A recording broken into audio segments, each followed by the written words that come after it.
si Senator Vince Dizon. Senator, hindi naman senator, DPWH secretary yan. Parang naubusan ng bala ha. Oo. Sige, tuloy mo. Napansin mo, tahimik si Senator ngayon? Tatakbo ba siya? Ha? Oh, kahapon sabi Senator, niya. di ba nangako ka, pupunta ka ng Leyte, tsaka ng Samar, at tsaka ng Ilocos para mag-inspeksyon? Baka na busy. Ha? Senator?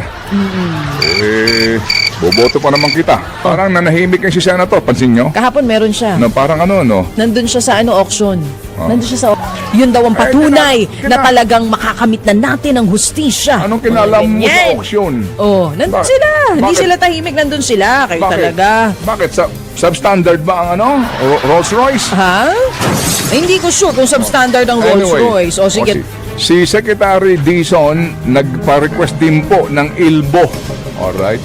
Pero ito pong ICI, nag-request din po ng ILBO. Mga kapatid, sa mga nilabas niyong ILBO ICI, ni isa dito, wala pa kayong iniimbitahan eh. Bakit? Nag-ILBO ka sa kaisipan na may kaugnayan sa flood control scam. Tapos, hindi mo Tao po. Pwede po kayo maimbita? Dahil, pakisagot nga. Wrong number. So sorry po, itong ICI na to ha, may something po ito. Sorry po, talagang may something. Una, hindi transparent. Pangalawa, inconsistent sa mga iniimbitahan. Di ho ba? Justice! At yun na mga bayan ano pong masasabi niyo po dito sa balita na eto pong si Secretary Vince Dizon tila bagay napaaga po ang pagkabugok mga napaaga po ang pagkabugok mga kabayan. Umaasa-asa tayo na dahil po siya ay galing sa kabinete noon ni Pangulong Duterte matino. Akala ko po mga kabayan, ilan lang po tayo nakakapansin na tila bagay, di ba? Siguro dahil napapadalas po yung pagsama, siguro napapadalas yung meeting kay Bongbong Marcos ng ICI, di ba? Si Bongbong Marcos naman po ang bumuo ng ICI di po ba? Siguro napapadalas po ang jamming. Naging ano na rin po. Wala akong sinabi Ito mga kabayan Ito po mga kabayan panoorin po natin at paki-comment nga mga kabayan, anong masasabi nyo? Kung legit ba? Ito pong sinasabi ni Sir Ted Pailon na ito pong si Secretary Vince Dizon, kita bagay may plano tumakbong senador. At parang meron pong something dito po sa ICI, Naaamoy-amoy na po ni Sir Ted Pailon. Ito, panoorin po natin mga kabayan, Sir Ted, pasok po. Okay, Laban kay ganito. Saldi ko naman. Oo. Ito po ipinapangalandakan po ng ating Pangulo ang ICI. Mr. President, Pinagmamalaki niya yan. ito pong ICI na ito, with all due respect, ay siksik-liglig sa napakaraming inconsistency. Una nagsabi sila doon sa Senado na magiging open na sila sa kanila pong mga hearing. Live stream. Umuo doon, nangako doon, hindi naman pala totoo. Pag-aaralan pa daw. Yung kanila pong sinasabing panuntunan, rules, ang tagal. Alam mo, Sir Ted, mukhang mukhang may instruction po kasi sa Pangulo na po mga kabayan, na talkies lang ang gagawin. Wala pong gagawing action, talkies lang. Tulad ng ginagawa ni Bongbong Marcos, mga kabayan. Alam niyo po ba, nung bago po maupong presidente yan si Bongbong Marcos, ano po ang kanyang pangako? Ay, hindi natin dadagdagan yung mga EDCA sites na yan dahil mapanganib. Dapat maging friends to all tayo. Ano pong ginawa niya? Dinoble niya yung EDCA sites. Kung hindi na dinoble, siguro triple na po. Di po ba? Ay, hindi natin papapasukin ng ICC dahil meron po tayo, gumagana ang batas sa ating bansa. Ano po nangyari? Pinapasok ang ICC, sinurrender si Pangulong Duterte. Galing, di ba? Isusoli ko yung 60 billion ng PhilHealth. Magde-December na. Matatapos na lang ang taon. Hindi pa susoli. Hindi pa babalik. Tokis lang po, mga kabayan. Tokis lang ang ginagawa niyan ni Junior. Ganyan po siguro kapag high na high ka sa pulburon. Di ba sabi nga po ng kanyang kapatid, ni Madam Amy, almusal pa lang, nagpupulburon na Di ba? Kaya siguro ganyan ng ICI. Tignan nyo naman po si Secretary Vince. Yung pagmumukha ni Secretary Vince noon, mukhang di ba, nasita na nga siya ni Senator Marcoleta Ang tino, nung nakaupo si Pangulong Duterte. Ang tino ng pagmumuka. Ang tino ng galawan. Nung kinuha ni Bongbong Marcos, naupo. Ano pong nangyari? Pusang gala. Di ba? Daig pa'y nagpupulburon Bakit, sir? Lagi niyo po bang kasama si, Da Junior? Lagi po ba kayo magkakasama? Mukhang nagkaka-jamming na po kayo, Secretary Vince, tatanong lang po, mukhang nakaka-jamming nyo na po si Da Junior, Grabe. Grabe po ang inibo. Pati yung mga pangangatwiran ngayon. Iba na rin. Pantakin mo, mukhang ang sisisihi pa si Pangulong Duterte. Bakit, sir? Yan ba utos sa'yo ni Da Junior? Pag ba nagja-jamming kayo, yan na ba yung inyong, na pagmimitingan? Tatanong lang po. Okay, pasensya ka na, Sir Ted. Tuloy mo na po, Sir Ted. Ano yan? IRR ng Republic of Justice? Tsaka kung matatandaan natin, ang Justice. sabi pa, nung una, tatanungin daw yung witness kung okay sa kanya na i-live stream. Di ba may mga ganun pa Wala silang pa nga kasing, pahayag? kailangan pa ng guidelines. Ganon. Sabi nga ni Ombudsman Boying, yun daw pong kanilang preliminary investigation, ila-live stream nila Ay, nyari. Pag nangako na siya sinabi ngayon. naman niya, yung mga Pagsimula, susunod. Okay, so abangan natin to, di ba? Kayo po dyan sa ICI, pag-aaralan pa yung rules. At ito pa ang pinakamalaki ditong kabalintunaan dito sa ICI. Again, mga kapatid, ginagalang ko po, lalo na po, si former Secretary Babe Singson. Ang akin dito lamang pagtansya, baka overruled siya, sa kanyang gustong gawin. Kasi, itong ICI na ito, sino ba ang pagkakaalam ninyo, pagkakatandaan ninyo, na naimbitahan na po nila, na hindi natin napanood, ang kanila pong pagtatanong o hearing. Sino?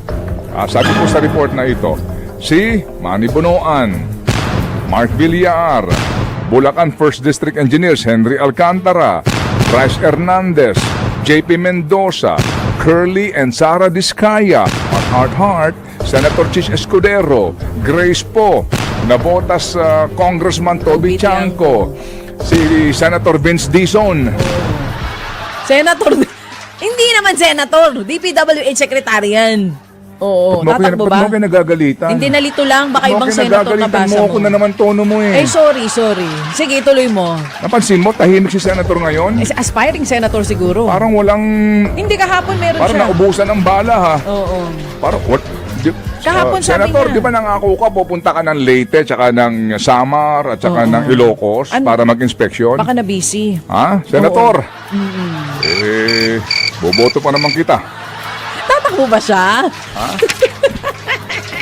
Parang nanahimik na si Senator, pansin nyo? Kahapon meron siya. Parang Nandun siya sa auction. Nandun siya sa auction kahapon. Kinalaman mo sa auction. Yun ang Sir, hindi po pupunta ng Ilocos yan. Hindi po mag-i-inspect sa Leyte yan. Bakit? Baluarte yan ng mga amo niya. Hindi po pupunta yan. At kung pumunta man po yan, anong sasabihin niya? Ay, walang ghost. Walang ghost project. Lahat magaganda, lahat maayos kasi baluarte ng amo niya. Pustahan tayo. Pati yung mga dala-dala niyang media.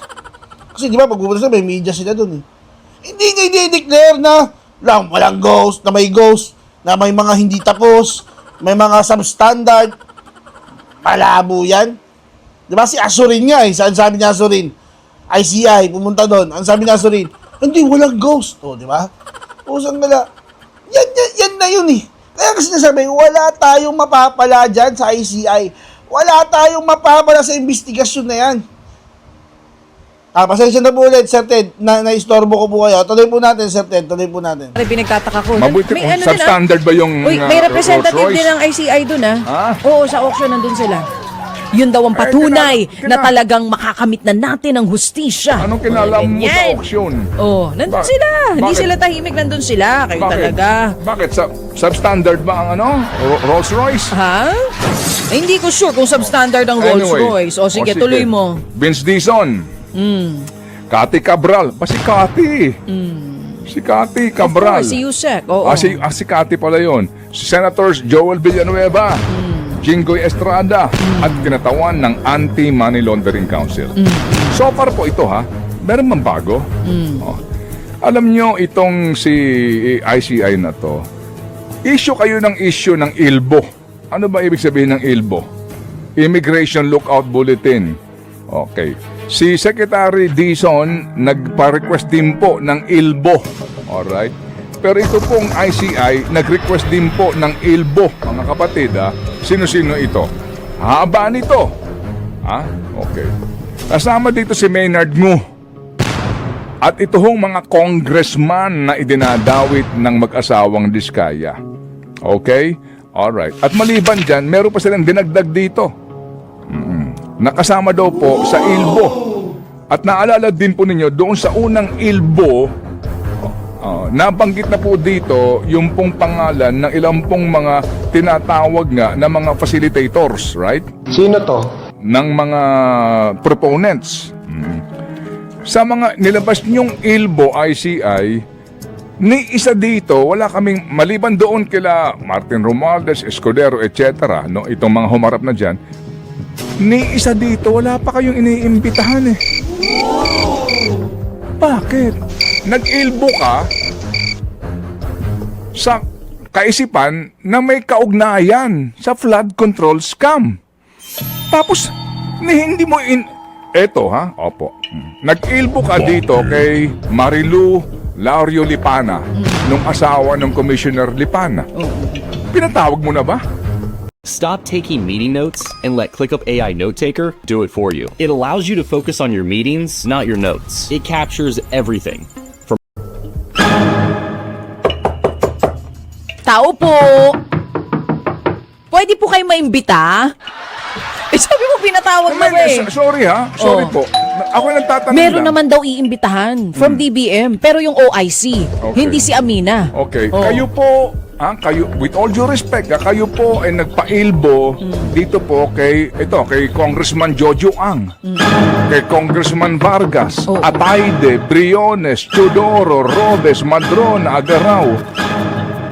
Ba't di niya pa iniimbitahan itong mga to? Dahil, pakisagot nga! Wrong number. Ayoko nang ubusin po, naabutin po natin yung oras po ni Dinmel dito sa napaka-importante paksa. Sorry po itong kanilang panibago pong request ng ILBO, November 19. Okay. Sino-sino po ito? Okay. Mga taga DPWH. Okay. Ito ho yung mga isinasangkot dito po sa ilang pong mga proyekto outside outside of NCR and Bulacan, Central Luzon. Pero dito ho mga kapatid, wala din sinasama nitong mga sinasabi na mga intermediaries. Asa na yung Bersamin dito? Asa na po yung isa pang assistant nitong si Saldico? Yung pong si John Paul Estrada, nakasibat na. Definitely po, sa record ng immigration, nakaalis na September pa lang. Pagputok ng balita, umalis na kaagad. May record sa immigration, wala dito. At yung kanyang picture sa immigration, di ba, pag bago ka o lumabas, Oo. meron muna diyang pipicturean ka, pakiharap po please, pakitanggal sombrero. Oo. Di ba, maharap ka sa immigration. Oo, bago ka Mapicture. makalabas. Oo. Opo. Naka-finger heart? Hindi, nakaganyan siya, Naka-peace sign. Naka-smile. Naka-smile. Nakangiti. Normal lang. Nakangiti.